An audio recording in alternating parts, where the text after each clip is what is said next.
A ver, ¿qué pasa cuando la música que uno lleva por dentro, esa melodía interna, simplemente no existe en el mundo exterior? Hoy vamos a conocer la increíble historia de Carlos Calderón, un músico que se enfrentó justo a eso, y para serle fiel a su arte, no le quedó otra que inventar un sonido desde cero, una historia fascinante de verdad. Y todo empieza con esta frase que él mismo dijo: la plaza era mi sofá. Parece algo simple, ¿no? Pero es una idea potentísima que ya nos dice todo sobre su dedicación, sobre la pasión que marcó su vida. Porque claro, esa plaza no era cualquier plaza, era su lugar, su santuario creativo. Ahora, para llegar a entender su sonido, primero tenemos que entender de dónde venía. Y su punto de partida era, bueno, un desafío enorme. Carlos Calderón era un músico sin instrumento. Imaginen eso, toda esa pasión, toda esa música, pero contenida, chocando contra una barrera muy, muy real. Entonces, ¿qué hace uno en esa situación? Pues se las ingenia, ¿no? Estaba completamente metido en el folclore cuyano, la música de su tierra, pero sin guitarra propia. Tenía que ser súper creativo. A veces compartía instrumentos con sus amigos, se pasaban la guitarra de uno a otro. Pero su fuente más segura, su recurso más constante, era la guitarra del cura del pueblo. Ahí estaba, colgada en una pared, casi como esperando a que él fuera a buscarla. Y su forma de aprender, bueno, igual de recursiva. Pensemos en la época, televisores en blanco y negro. Pues su escuela era esa, la pantalla. No es que solo se sentaba a escuchar la música, que va. Él observaba, se fijaba con una atención increíble en cómo los guitarristas ponían los dedos, memorizaba cada posición para poder replicar las notas. Un aprendizaje totalmente autodidacta, pura dedicación. Y todo eso, todo ese aprendizaje, esas ganas de practicar, tenían que encontrar un lugar. Y lo encontraron. Un lugar muy específico: la Plaza de Rivadavia. Ese fue el sitio que él convirtió en su estudio, en su sala de ensayo, en su sofá.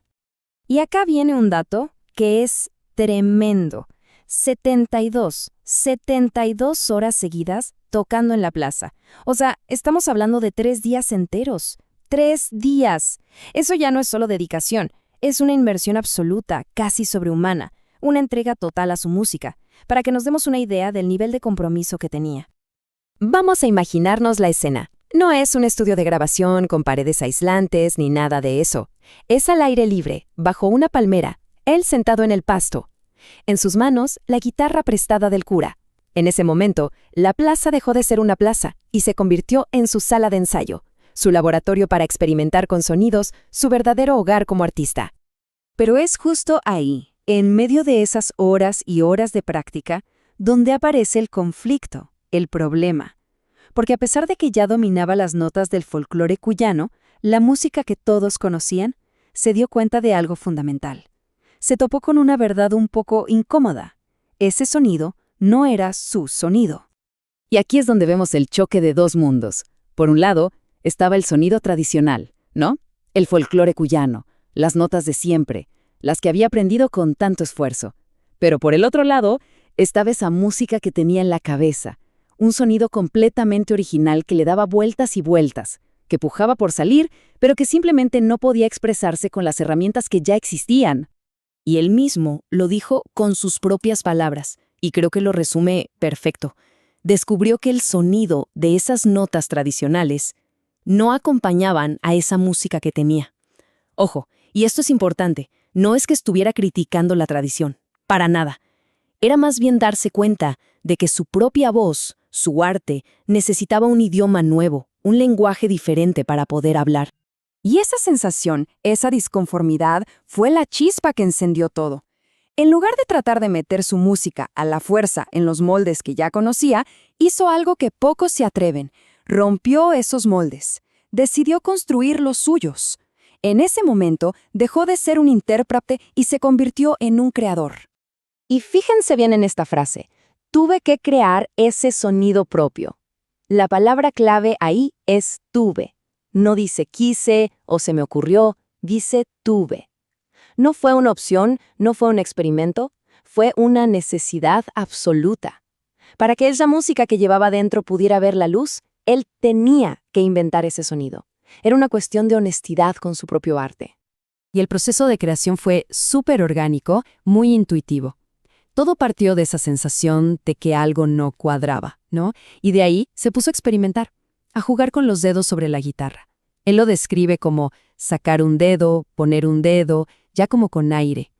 Era como ir esculpiendo el sonido, modificando las posiciones que ya conocía hasta que, de a poquito, fue construyendo los acordes que sonaban exactamente como la música de su cabeza.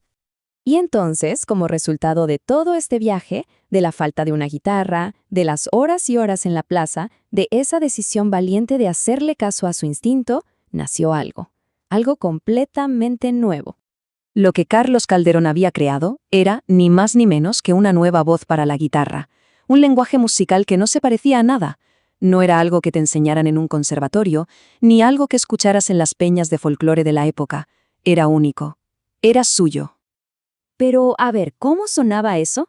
Él mismo nos da unas pistas con unas palabras súper poéticas. Decía que eran notas mucho más abiertas, como más espaciosas, más musicalizadas, o sea, con más melodía. Y mi favorita, que tenían un aire de marca de coro. ¿Se le imaginan? Un sonido amplio, que resuena, totalmente original. Al final, la historia de Carlos Calderón nos deja pensando, ¿no? Nos demuestra que a veces, para que el arte crezca y nazca algo nuevo, hay que atreverse a romper con la tradición. Y nos deja con una pregunta flotando en el aire. ¿Cuántas otras formas de arte, cuántas nuevas voces y sonidos estarán por ahí, esperando a que alguien se atreva a crearlas, simplemente escuchando esa música que todos llevamos dentro?